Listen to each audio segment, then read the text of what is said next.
Well, hi, thanks for speaking with me. I appreciate it. I really enjoyed the film. So to start out, why don't you both just tell me sort of how did you get involved in it and what was it that made you think you just had to do it? Just go Brett, then Julio. Yeah.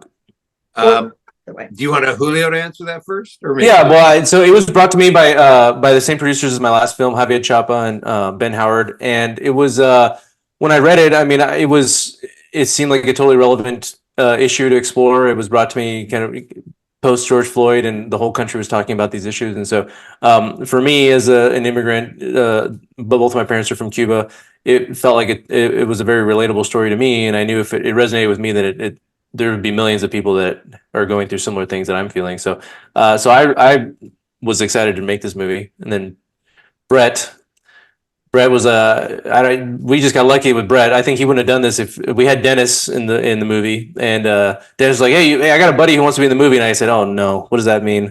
And then I said, who is it? And I was like, oh really? Like, okay, that sounds amazing. So that's how Brett got involved.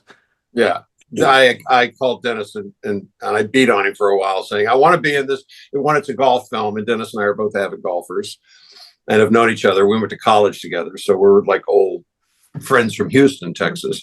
So this wasn't a Hollywood relationship. And and he said, "Are you serious?" I go, "Yeah." And he said, "Well, let me talk to everybody." And he did. And he called up and he goes, Brett, they're excited. They'd like."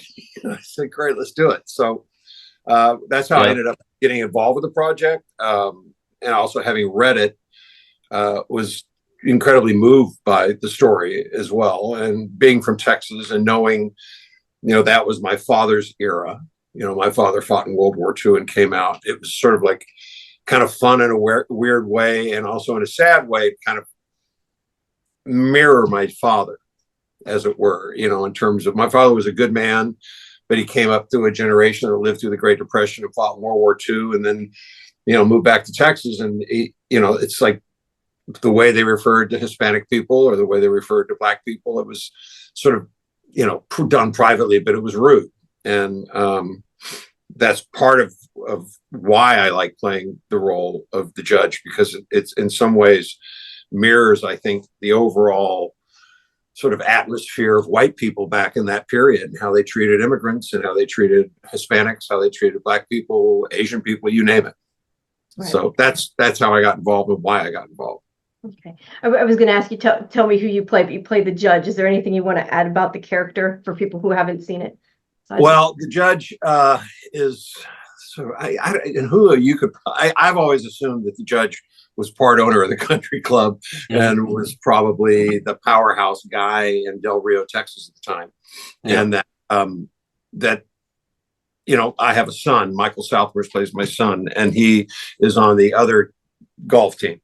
And so the competition between the Hispanic kids and the rich white kids made it interesting to me. And it's one of my favorite moments in the film,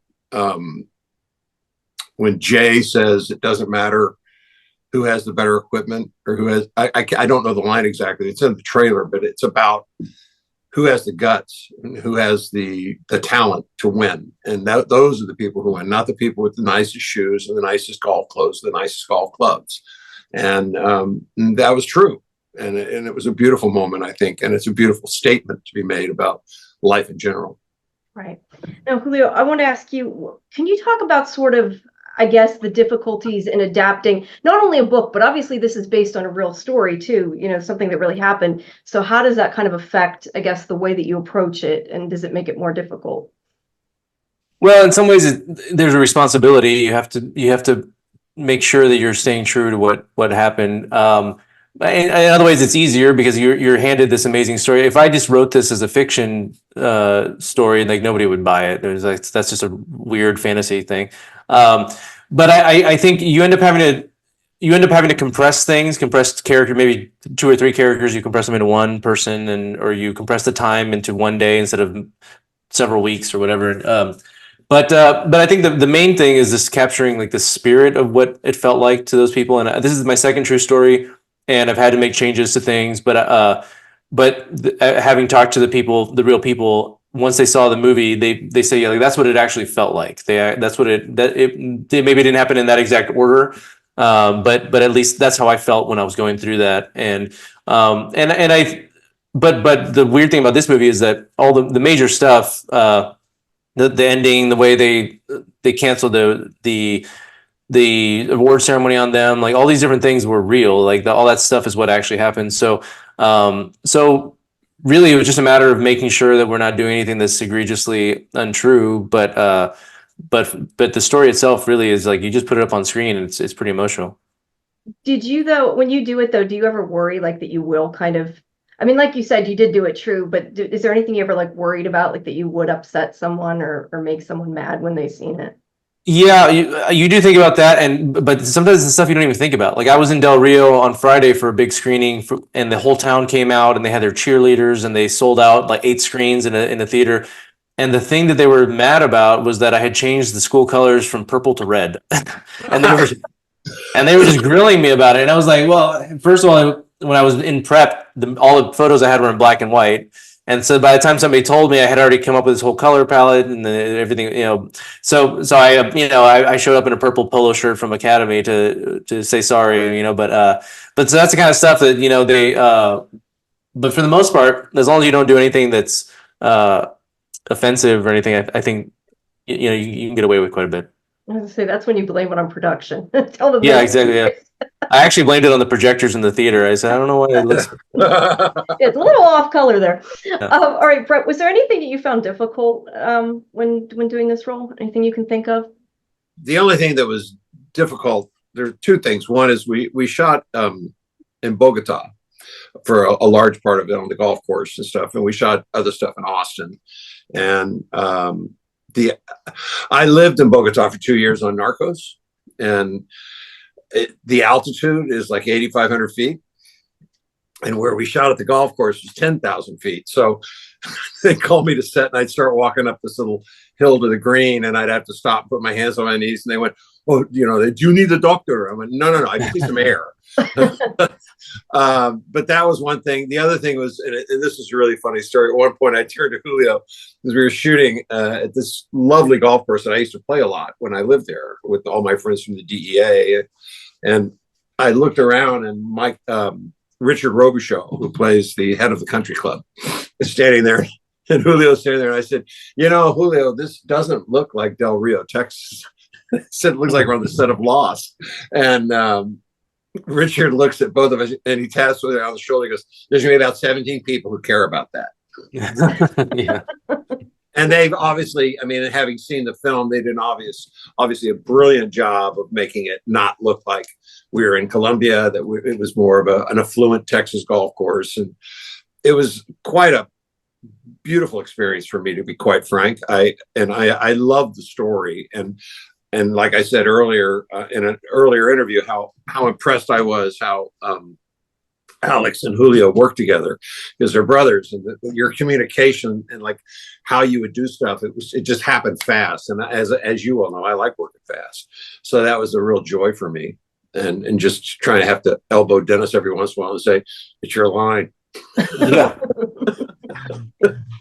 Now, Julio, obviously Brett earlier was talking about his favorite line. Do you have a favorite either line or piece of the film that you can think of without spoiling?